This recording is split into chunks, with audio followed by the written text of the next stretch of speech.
Hey everyone, I am MSK, aka Master Swag King, coming at you guys today with another video. And if you guys are returning viewers or new viewers, then please consider subscribing to the channel if you have not already. Leave a like on this video if you enjoyed it and comment down below. Also, make sure you guys hit the notification bell. That way you guys can get notified on whenever I upload a brand new video. And in today's video, we are going to be doing a comic book review on Teenage Mutant Ninja Turtles X Naruto issue number 2.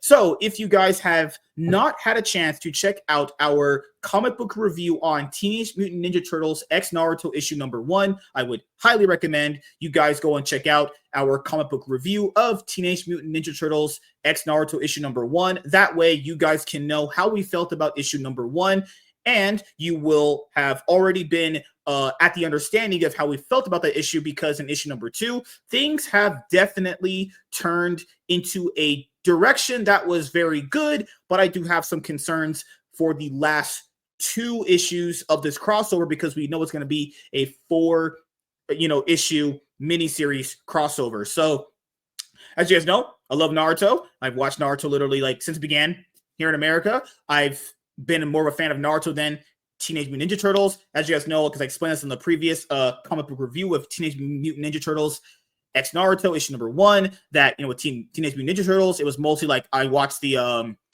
animated series for TMNT on like Cartoon Network, and the 4Kids watered down version. The Cartoon Network one was way better. Just completely, you could tell there was some bullshit 4Kids was on back in the day if you watched like fucking One Piece or Yu-Gi-Oh or any of that shit. Yeah. But I do love me some Teenage Mutant Ninja Turtles, Cowabunga, the live action movies. Those were the Michael Bay produced ones by Nickelodeon. Those were certainly movies of all time. Truly movies that were cinema in ways that were just not good. Let's just say that. Horrible. But they're ruining my childhood. Don't you just love it how Michael Bay just has you pan on Megan Fox's ass? Well, yeah, he just likes destroying all of my childhood memories, like all the stuff that I used to love growing up. Michael Bay comes along like a drunken uncle and just starts smacking the shit out of it. Oh gosh. And as you guys know, for issue number 1, I really enjoyed. Issue number 1 was fun. It was entertaining. Dialogue was great. This issue, very similar to Absolute Wonder Woman issue number 2, felt like more of a setup issue for the later ones than being some like super explosive, action-packed issue. Now, keep in mind, this is very applicable when it comes to like TV shows as well, because like that's how I've kind of gotten to that mindset of comic books now. First episode usually going to be pretty interesting, pretty action-packed, but then the second episode is going to be like a more explanation, kind of feeling out who the characters are, like relationships. And comic books and TV shows have a lot of that parallel with each other, which I think is really cool, especially with this crossover, because in this specific issue, you get a lot of setup for the villain. You get the setup for the dynamic, being more cohesive with Squad 7 and the Turtles. You also have the backstory revealed of, the main villain, which we know is going to end up being Shredder in some way. Like he's going to appear. Yeah. I hope, right? I think the origin for the Teenage Mutant Ninja Turtles is definitely different in this book compared to the previous one. The only thing that they kept that I remembered was that Master Splinter's teacher got killed by Shredder, and then he escaped, and then he ended up finding the Turtles, and they took that from the movie. The movie origin was he was copying his music movements from his cage. The cage gets busted. So they kind of made this their own multiverse. I thought this was connecting to the IDW series, but they kind of branched off and they're like, well, no, we're going to do more of the movie type origin. What I was shocked was that there was no, like, it's only 4 issues, so it makes me wonder, are we not going to see any Naruto villains, or is this just going to be them playing in the Turtles? I think they're doing it very similar to the way that Batman and Teenage Mutant Ninja Turtles did it, where you just have one mainstay Batman villain, and you have Shredder, because in that one, you just had Ra's al Ghul, or Ra's al Ghul, and Shredder. In this one, it really looks like it's only just going to be Shredder, because like at this point in Naruto, the Akatsuki isn't really big or known. Like they're known as a bad organization, but you only have Sasuke's brother and Kisame. But let's be honest here, since this is after they get Tsunade And after Naruto learns the Rasengan, well, guys, if Itachi's here, he it's to say they would all die in various ways or very be unpleasant. Itachi's pretty broken at this point in the series. Like Orochimaru, remember he doesn't have his hands. Remember how the third Hokage took his jutsu away? They already beat him. So unless Orochimaru or Kabuto's here, those are the only villains the Sound Ninja 4, but that's like after Naruto and Sasuke fight each other after that. So we're at this point where I think it's just going to be Shredder as the main villain and that other professor guy. That's not bad though. I mean, you throw in Bebop and you could probably bring in Bebop and Rocksteady, so there'll be plenty of people to fight. You know, so we'll get to see Naruto and those guys taking on Bebop, Rocksteady, probably some other villains as well as we might even get to see. I mean, it would be kind of wild if we got to see a Super Shredder from the second movie. Cool. You know, that'd be kind of cool. The Shredder's design looks badass in this. They don't have him with his helmet on. So that he looks awesome. He looks badass. He looks like an evil samurai shinobi type. So it looks cool. You helped me with this when I was reading this. So essentially, Shredder did what he did, but he technically founded his own village or whatever, or just a different organization. That's what it felt like. He just founded his own organization with the Foot Clan after he killed he came to Orokosaki's village and the dojo, learned from him, trying to say he wanted to be better because he was a criminal. And then he got trusted, he stole the secrets, burned down the temple, and then started the Foot Clan with what he had learned from other people. So and the other problem that I have, not just with this, because I think this is fine. This is nothing really bad. I think the crossover's been very fun. The dialogue's been very good. I can tell the writer definitely understands both franchises, because sometimes with crossovers, it's very like lopsided sometimes. One person knows one more about the other versus the other franchise they're working on. There was a good amount of setup here, and that's actually very vital because there's 2 more issues left. And since you guys are watching, this is a review later on compared to our first one, just even in that gap of time, the first issue dropped in like November, December, October of 2024, right? This one came out in like early March, late February. I don't know when issue 3 is dropping, but they're definitely taking their time with this. I hope in a good way, because there's so much that has to basically get brought over in issues 3 and 4 to really make it hit. Because now we're at a point where, okay, what is Shredder trying to do? Because we heard about in this book, he wants to essentially get that mutagen ooze from Stockroom, because he got it from him in this book, right? Yeah. And he wants to utilize that to basically, turn more animals into mutants at a rate. Yeah, there was in the IDW series, he had like 10 or 12 mutants working for him. So there was like a bird guy, and there was some other ones in there too. So we might see more of those. We could end up seeing Slash. We could end up seeing some other, other characters in this. What is crazy though, and I know they have to do it, but there's only 4 issues, so there's a lot of setup in the first 2 issues. You have to make the last like that. That's what I was thinking when I was reading this. I was like, this isn't bad, but they're going to have to have a lot of payoff in the next 2 issues, because not only do the hidden, unless in the 3rd issue, kind of how I'm thinking about it right now, the 3rd issue is they're infiltrating. They technically beat Squad 7 by doing something, and then maybe Shredder like captures Master Splinter, maybe injures Kakashi, something like that. Then the 4th issue, they go and fight him, and that ends up as a conclusion. But do you think that went too fast? Because there's a lot that I think they have to do in issues 3 and 4 to really tie everything up. They have the setup here. The setup is done. Yeah. Now you have to pay it off with the actual action that we're looking for, because there was also a weird thing in the book too. So a lot of people don't know about Naruto, as if you haven't watched it. So there's a panel here with the 9-tailed fox where he talks to him. The 9-tailed fox and Naruto are not like that. Not in that point in the series. So that relationship that you guys saw them have in issue 1, where he's talking to him, where he says you're kind of like them in a weird way. That's a writer thing. That's where he probably wanted that as something in Naruto when he watched it, because Naruto and Kurama do not have that kind of relationship in part 1. It's really antagonistic, and it actually does not get better until you've seen it, till the end of Shippuden. It really actually becomes like a friendship. Like the way Killer Bee is with his spirit animal, or you say tailed beast, yeah, they don't have the relationship. Naruto and Kurama are pretty much at odds, don't like each other for a lot of the series until like literally, I'm talking like when Shippuden's almost over, they start liking each other. But that could be like a fan thing. It's like, hey, I kind of like them if they're on the same page. That's a little nitpick, but it wasn't that bad. I just find it odd that he has them as friends when it's like, okay, it's really unnecessary too. We don't need to think Naruto compares himself to the turtles. Like you don't have to have that, you know. And it's not even close to the same. Because the turtles technically don't really have a tragic backstory. It's just they were supposed to be almost essentially burnt in that place, but Master Splinter and they don't have any powers. So like, you know, I don't really see them even standing up to being able, like, as Naruto and Sasuke mature a little bit, they're gonna wax the turtles, no problem. Like, you know.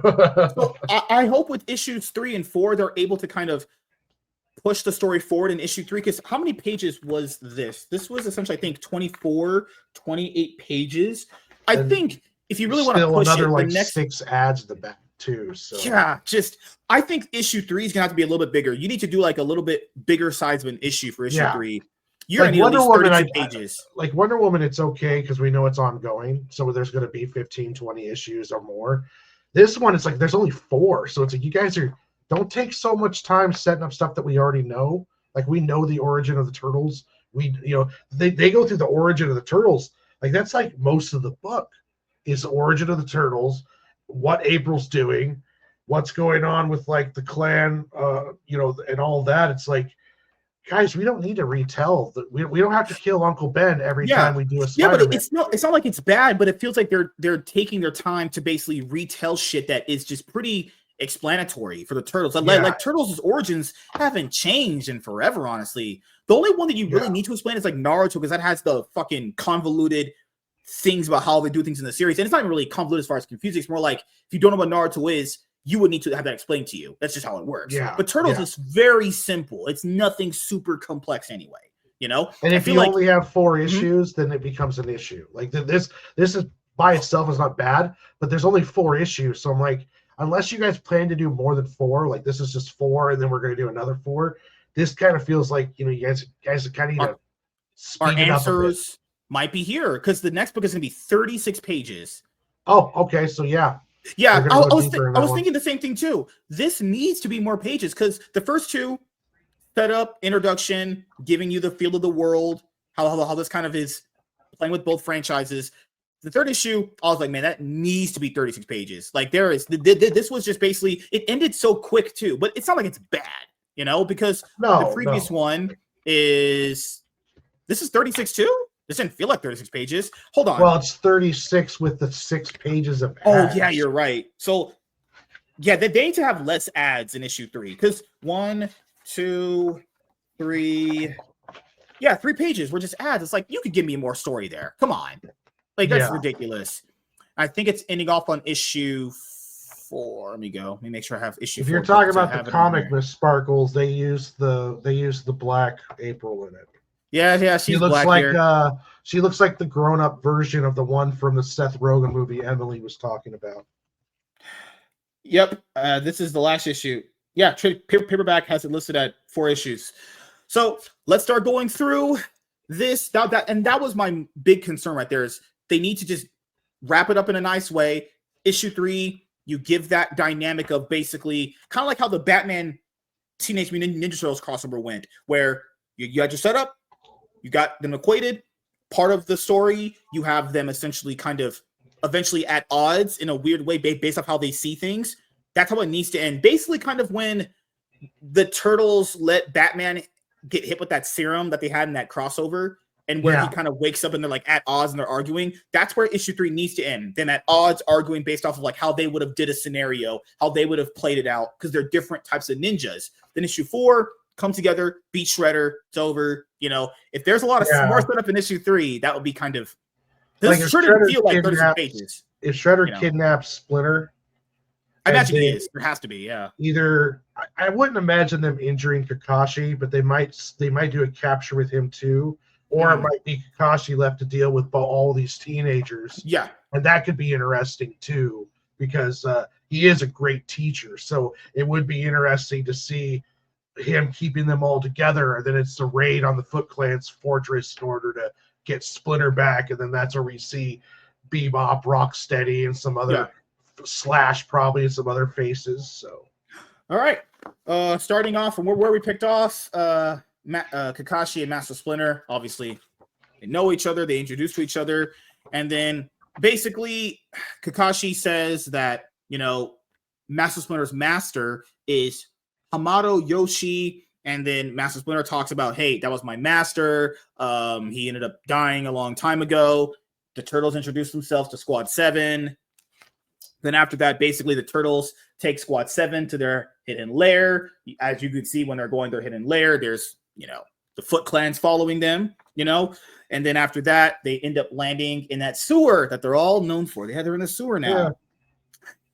Then you have a little montage right there about how, like, Naruto's playing video games, Sasuke and Leonardo are meditating, and Donatello and what's the other one? Donatello and it's Naruto. Donatello's showing him his coffee maker, and Naruto. Michelangelo. Yeah, geez, he's practicing a skateboard in front of Naruto. And then after that, we get the backstory on Shredder in this universe. Like you said earlier, basically, it was already a bad guy, but he kind of ended up tricking Splinter's master into thinking he was going to get reformed. Then at a certain point, he got what he needed, which was the family scroll. Then he ended up killing Master Splinter's master, and then he left. And then after that, you had Splinter saying he barely escaped and his whole life was gone. He ended up finding the Turtles with the mutagenic ooze after that. And then after that, you had, you know, he's like, the 4 boys need a father. So then they ended up basically mutating out of the ooze. And then after that, you had them coming into their own right there. So you essentially had Shredder killing the master, later on taking the scroll, getting the Foot Clan. He ended up becoming a very big, let's say cartel leader. That's kind of what it feels like essentially. And then obviously when the Turtles got older, they started taking on the Foot Clan. Pretty normal stuff for you know, TMNT. And then after that, basically Sakura says, so Saki's brought the city under his foot from the shadows. Using power he stole from a master he betrayed, even after being treated like family. Yes, because the reason why it's a little bit tragic is because the master treated that guy like family, even though potentially he was going to end up getting killed. So then you had April saying, as a reporter, you know, I don't know if this is fate, because they're saying that they kind of met through fate. So you have the doctor from the last book that they talked about. Basically, no one wanted to run his story at all, you know. And then April says, he told me his mutagenic ooze wasn't theoretical at all. He said he lost his initial batch years ago, but he could finally produce more without the university scrutiny. So essentially, Shredder wants to capture this guy to have him, you know, make more mutagenic animals out of that shit. He ended up basically, what's that word? Ambushing. He ambushed Amber with Stalkrum. He ended up capturing him. And then she was saved by Turtles after that. And then after that, they talk about, let me see, what was after that? Sorry about that. Oh, they all split up because they're going to go do something. Oh, they need to go get food. Yeah, after that, they need to go get food. They're like, pizza. You know, Turtles love their pizza. And then as they're walking in the lair, they get ambushed by the Foot Clan. Once again, they knock out a few of them. And then the last part of the book, and Master Splinter was like, he says, we have uninvited guests. And then he says, you would attack my friend and you would invade my home. And then he says, you would dare? And then Shredder talks, last panel of the book. He was like, yes, Rat, I would. And then Master Splinter says, you. And then that's the end of the book for issue number 2. So you had setup and ambush and the backstory of, you know, Shredder that gets revealed in this universe, actually. So, you know, overall, not bad. Just basically a lot of setup from the last issue, characters getting more acquainted. I like the design of Shredder's form, or human form, you say, in this crossover looks really, really cool. I like the way the headband kind of looks very good on him, considering the fact that, well, they are ninjas and samurai. Yeah. So does look very good on him. Warren was, as you guys know, watching this live and the replay, he was dying essentially over there. Oh, Jesus. Oh, sorry about that. Oh. God, I thought he wasn't gonna make it. I was like, this man gonna pass out on stream. Just keep going. Don't worry about me. God. Don't pay attention to the man behind the curtains.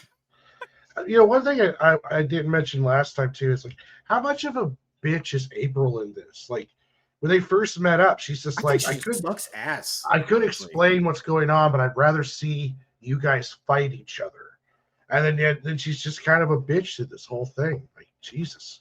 I actually don't care for her at all in this. Yeah. She's probably the most useless. You could literally do this crossover and she not be here, and you wouldn't give a fuck personally, because she is that worthless. It's not even about the fact that she's a cool supporting character. She's just an info dump. She's just a fucking dumpster of a character. Just nothing here. Like, if she's here because I'll say DEI implications in this. Like, it feels like, I don't know why she's here. I really don't understand. Like, because she had the connection to Stockholm because she wanted to run his story. That's it. Well, they could have done the lab partner part. Yeah. And there's no reason why she wouldn't have, when they first met up, been like, oh, hey guys, I know what's going on. It would have made more sense if she would like knock down and they weren't listening to her or something. But instead she's all like, I could tell you guys what's going on, but I want to film you guys fighting each other. I want to film my mutant turtle friends beating the shit out of ninja teenagers. It's just, no, it's a good series. The artwork is amazing. Artwork is very, very good. Yeah, the art from Hendry Prostea is really good, as just from the last issue. I like the panels a lot. Opening and reading this, the panel dynamic and the way they do the backstories and stuff, it's really good. It's just, all right. And I understand crossovers are usually only going to be 4 issues, honestly, and we're maybe 5-6 issue mini series. But after the setup, time to just wrap it up in a good way. Give me that nice issue 3 banger where Shredder captures Master Splinter, potentially almost has April killed, destroys their base, takes what he needs, and all that stuff, and then get a big finale after that. Naruto is going to fight Shredder, I imagine, in issue 4. They already had a cover of it the way it looked. So yeah.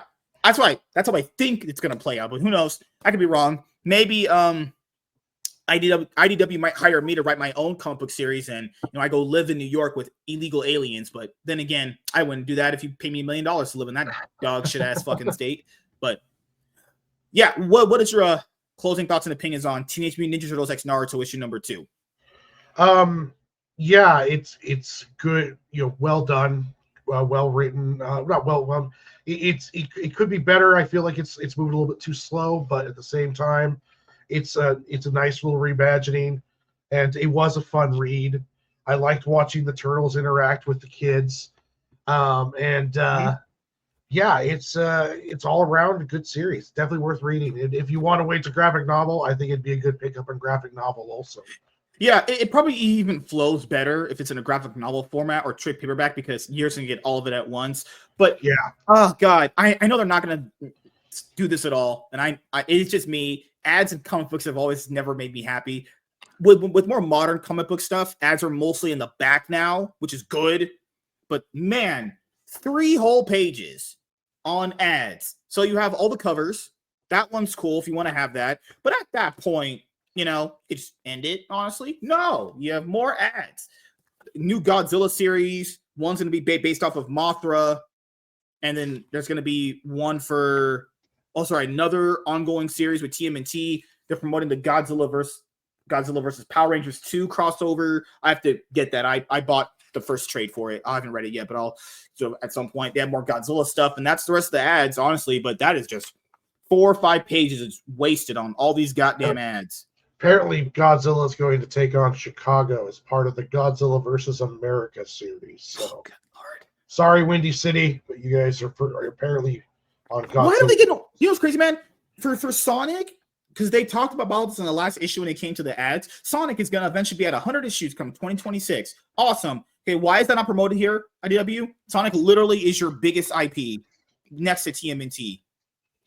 Why is Sonic just reduced to that? That's all he's reduced to, is right here, where I get my fingers all the way in there. He just reduced to this page. Yeah. Sonic has barely nothing. Why is Sonic just not? If you're gonna promote shit, can you promote the stuff that's people interested in, like Sonic? Why is Sonic not here? There's 2 ads here for TMNT. You can't give one to Sonic. Oh, fuck off. Oh my god. Now, I will say this. This ad stuck out to me. This one right here. Oh, it's pretty cool, yeah.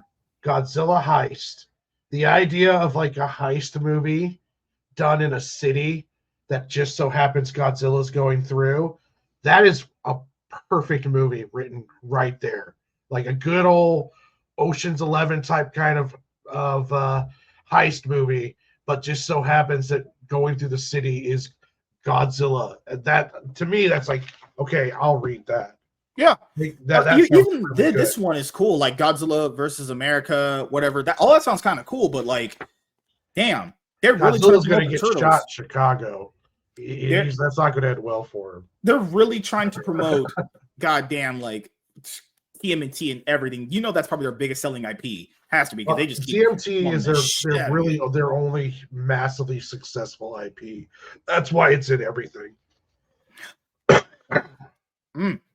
So, yeah, as for me, guys, this has been a fun crossover so far, but the one I'm really looking forward to is the DC versus Sonic the Hedgehog crossover, which is going to be starting next, basically the week after. At time of recording this, will be the week after. That's what I'm really looking forward to. Can't wait for this to wrap up in a good way. Hopefully, issue 3 should be exactly how the Batman TMNT crossover movie went in that 3rd act. You have to have this stuff happen for it to really have the characters like battling ideals and kind of breaking up and then coming together when they're needed to have the final battle at the end. So yeah, fun crossover so far. Haven't been angry that I've been reading this. Haven't been mad at all. It's been fun, cool, but just, let's wrap this up with a banger. No more. Yeah. If there's a setup in issue number 3, good God, I'll have to burn that book. Jeez. Just Shredder and Splinter talking for 20 pages. Now that's ripping someone off at that point. You legitimately rip that store off buying that book.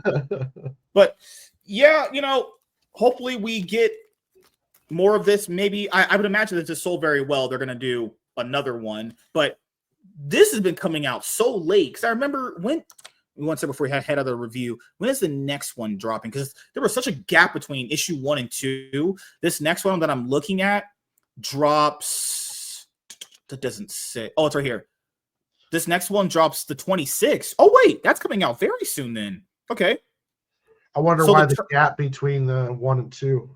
Yeah, because the 3rd issue comes out on March 26th, which is literally like pretty much a week from now. It drops on the same week as Batman issue 158 with Hush 2.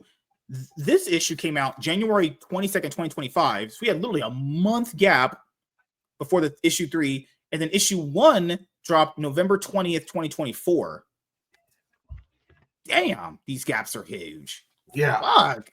God damn. But at least the later 2 hopefully won't be that bad, because we're going to get issue number 3 on the same week as Batman Hush dropping. So when is issue 4 going to drop? Let me check out that one. Issue 4 drops. God, dude. Issue 4 drops May 21st, 2025. Okay.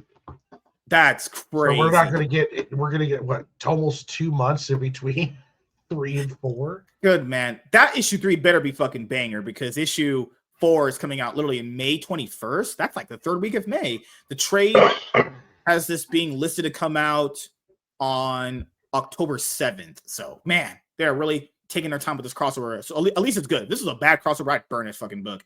But thank you guys for checking out this video. If you guys are returning viewers or new viewers, then please consider subscribing to the channel if you have not already. Leave a like on this video if you enjoyed it. Comment down below. Also, make sure you guys hit the notification bell. That way you guys can get notified on whenever I upload a brand new video. I am MSK, aka Master Swag King, and we're going to sign out, guys. See you guys later. Deuces. Peace.